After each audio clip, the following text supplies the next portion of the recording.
apartment in the Pearls Umhlanga Hotel. Presumably, I'm just ask for your pardon because I use this word that I don't like, but I didn't do an investigation, but I believe that apartment is that of the General Mkhwanazi. Upon arrival, we sat in the living room area. We had conversations of a general nature. Shortly thereafter, Mr. Matlala and Lt-Gen Nhlanhla Mkhwanazi began their discussions on the issues of the payments. I am not privy to all that was discussed as I was moving between the living area and the kitchen. My knowledge, however, in terms of my recollection, is that the General agreed to assist Mr. Matlala to get the purchase orders from head office, and then Lieutenant General Nkua was the, the end user of the services of this tender. And he spoke about Lieutenant General Nkua's rumors that she owning properties beyond her affordability, which might amount to corruption. And he also offered, there I heard that he also offered to hold, it's the first time I heard about the investigation against Matlala, that to offer allegations of attempted murder against Mr. Matlala for Tebo Hotobejani in exchange of information in relation to Lieutenant General Sibiya in that meeting. Commissioners, in a process there, the General offered me some drinks there. You see, there is a lounge there, then you go out, you come this side, it's a kitchen, there is some sort of liquor that was placed there. I was drinking. He offered me and I drank. It was after hours. I drank, because I'm drinking. What if a senior Hawks boss told a national inquiry that alcohol wiped his memory of a meeting with an alleged crime boss and a police general? You heard that right. Today on Mzansi PoliScope, we unpack the jaw-dropping testimony of Major-General Lesetja Senona at the Madlanga Commission, a moment so unbelievable it's dominating South African headlines right now. Welcome to Mzansi PoliScope, cutting through hype to bring you straightforward, no-nonsense political analysis on corruption, policing, power and accountability in South Africa. If you want truth, context, and insight, subscribe and hit the notification bell. Before we unpack this explosive testimony, we need to understand what the Madlanga Commission actually is and why it matters so much. The Madlanga Commission of Inquiry was established to investigate serious allegations of corruption, criminal infiltration, intelligence leaks, and abuse of power within South Africa's law enforcement agencies, particularly the South African Police Service and the Hawks. At its core, this commission is asking one uncomfortable question. Have senior police officials been compromised by criminals, politicians, or business interests? The inquiry is examining whether improper relationships existed between police leaders and individuals facing criminal charges, and whether those relationships were used to influence investigations, suppress cases, or access classified information. This is not about minor misconduct. The Commission is dealing with claims of organized networks, sometimes referred to as cartels, operating inside elite policing structures, networks accused of manipulating justice from the inside. The stakes are massive. What the Madlanga Commission uncovers could reshape police leadership, trigger criminal prosecutions, and determine whether South Africans can still trust institutions meant to protect them. That's the backdrop against which Senona's testimony must be judged, not as gossip, but as evidence under oath. So who exactly is Major-General Lesetja Senona, and why does his testimony carry so much weight? Senona is not a junior officer. He is the head of the Hawks in KwaZulu-Natal, one of the most powerful and sensitive policing positions in the country. The Hawks deal with serious organized crime, corruption, and high-profile investigations, meaning integrity, discretion, and professionalism are not optional, they are essential. At the Madlanga Commission, Senona appeared as a central figure following allegations that he had improper relationships with individuals linked to serious criminal activity, specifically Vusimuzi Matlala, a businessman facing multiple criminal charges. Under oath, Senona flatly denied being part of any criminal network or so-called cartel. He rejected allegations that he leaked classified SAPS information, interfered with investigations, or used his position to protect Matlala or anyone else. He described himself as a disciplined officer caught in a web of allegations driven by inference rather than proof. But commissions of inquiry are not courts of public sympathy. They exist to test credibility, examine consistency, and weigh testimony against evidence, phone records, and other witnesses. And as the Madlanga Commission continues, Senona's words are now being measured not only by what he says, but by what others say happened around him. That context makes the next part of this story even more disturbing. This is where Senona's testimony moves from controversial to outright alarming. Under oath, Major-General Lesetja Senona confirmed that he personally accompanied Vusimuzi Matlala to a meeting with Lt-Gen Nhlanhla Mkhwanazi, the Provincial Commissioner of Police in KwaZulu-Natal. Let's pause right there. This was not a random encounter. This was a meeting involving the head of the Hawks in KZN, the Provincial Police Commissioner, and a businessman later linked to serious criminal allegations. Yet, Senona told the Madlanga Commission that he cannot recall what was discussed. Why? Because, according to him, alcohol was served and he drank. Yes, that is the explanation given to a National Commission of Inquiry. Senona claimed that Lt-Gen Mkhwanazi offered liquor and that the drinking affected his ability to remember the substance of the meeting. He said parts of the discussion took place while he moved between rooms and at times he was not fully present. Think about the implications of that statement.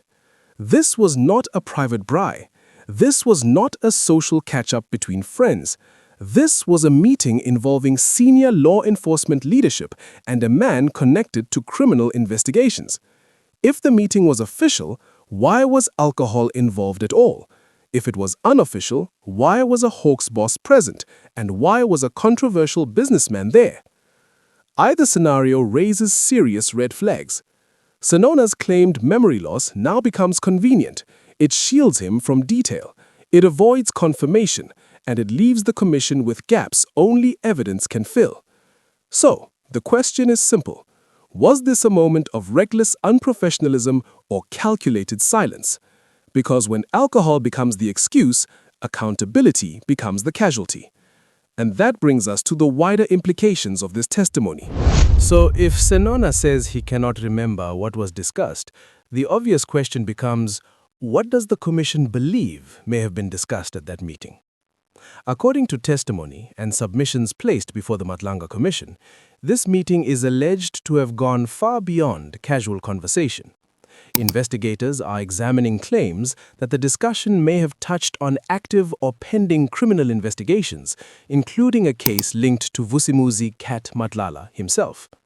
One of the most serious allegations on record is that Lt-General Nhlanhla Mkhwanazi is accused of having suggested intervention in an investigation involving Matlala, allegedly in exchange for information relating to another senior SAPS official, Deputy Commissioner Lt-General Shadrach Sibia. These are allegations, not findings, but they are allegations serious enough to be interrogated under oath. Senona has denied having knowledge of any such discussion. He insists he was not present for most of the conversation and that alcohol consumption impaired his recollection. However, the commission is now tasked with weighing that claim against phone records, timelines, other witness testimony, and documentary evidence. This is where commissions of inquiry do their real work, not by accepting memory lapses at face value, but by testing them against hard facts. If no improper discussion took place, the evidence will show it. If something inappropriate was said, the silence around this meeting becomes deeply problematic. What makes this section of the inquiry especially sensitive is that it involves the possible manipulation of criminal justice from within the police leadership itself. That is not a procedural issue. It strikes at the heart of state integrity. This is why Senona's inability or refusal to recall details matters so much, because in high-level policing, what is not said can be just as revealing as what is said. And that leads us to the broader context in which this meeting must now be understood. To fully understand why this meeting matters, we need to step back and look at the wider context surrounding the Madlanga Commission, particularly the allegations of a so-called Big Five cartel operating within law enforcement circles. The term Big Five has been used to describe an alleged network of senior police officials, business figures, and politically connected individuals accused of influencing investigations, accessing classified information, and shielding certain people from prosecution. Senona has categorically denied the existence of any such cartel. Under oath, he stated that he has no knowledge of a Big Five beyond the well-known animals, and that claims of organized criminal networks inside SAPS are exaggerated or fabricated. However, the Commission is not relying on one witness alone. It is examining phone records, financial flows, tender documents, internal SAPS communications, and the testimony of multiple witnesses. The focus is not on labels like Big Five, but on patterns of behavior, repeated contact, unexplained meetings, and overlaps between police officials and individuals facing serious criminal charges. This is where the Senona, Matlala, and Mkhwanazi meeting becomes critical. In isolation, one meeting could be dismissed as poor judgment, but placed within a broader pattern of alleged connections, it becomes a data point, something that must be explained, not ignored. The Commission is trying to determine whether these were isolated lapses or whether they form part of a systemic problem inside elite policing units. If senior officials are socializing with, advising, or intervening on behalf of people under investigation, that undermines the very foundation of criminal justice. This is why the Madlanga Commission matters. It's not about personalities. It's about whether South Africa's law enforcement institutions are being quietly hollowed out from the inside. And that brings us to the final and most important question. What does all of this mean for accountability? So, what are the real takeaways from all of this? First, Senona's testimony sets a troubling precedent. A senior Hawks official has effectively told a commission of inquiry that alcohol consumption impaired his memory during a meeting involving a controversial businessman and the provincial police commissioner.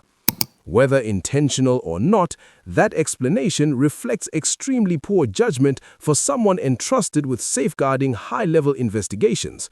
Second, this testimony pulls Lt-Gen Nhlanhla Mkhwanazi into the spotlight, not through accusation alone, but through association. Senona's account places Mkhwanazi at a meeting that should never raise questions in the first place. In policing, perception matters because public confidence depends on visible professionalism and clear boundaries. Third, the implications go beyond individuals. The Commission is now confronted with a pattern where memory gaps, informal meetings, and personal relationships intersect with serious criminal allegations. That is exactly the kind of environment where corruption can thrive, even without written instructions or direct orders. This does not mean guilt has been proven. It does mean credibility is being tested. If Senona's version is accurate, it reveals recklessness at the top. If it is not, it suggests strategic silence under oath. Either way, the Madlanga Commission now carries a heavy responsibility. Its findings will influence disciplinary action, criminal referrals, and future oversight of SAPS and the Hawks. This moment is not just about one meeting.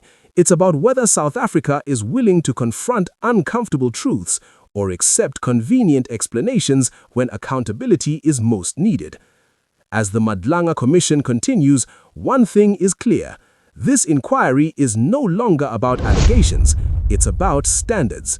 Senior law enforcement officials are expected to remember critical meetings, uphold professional boundaries, and protect the integrity of the justice system.